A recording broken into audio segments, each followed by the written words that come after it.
Ce qui se vit en cette machine biologique et psychologique en laquelle chacune d'entre nous se réveille chaque matin, et que nous nommons coutumièrement moi,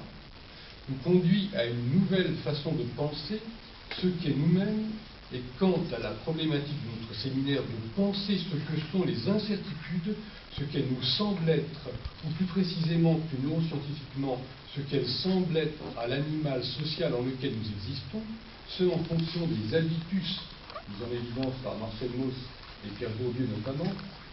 et de fait, ce qu'elle semble être à l'animal neuronal qui existe lorsque des neuroconnexions spécifiques en son cerveau lui permettent de développer cette forme de conscience réflexive particulière que l'on nomme conscience de soi,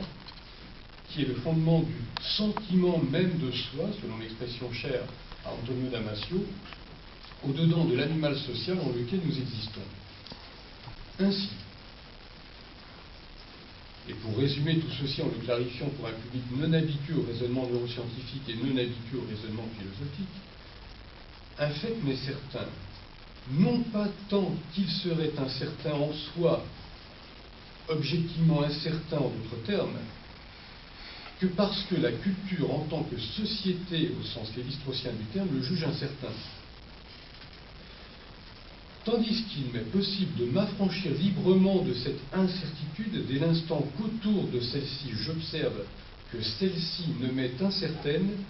que parce que la société me la présente comme telle, alors que mes neurones ne me présentent qu'une réalité aléatoire, pouvant arriver ou ne pas arriver, et plus spécifiquement pouvant m'arriver ou ne pas m'arriver à moi.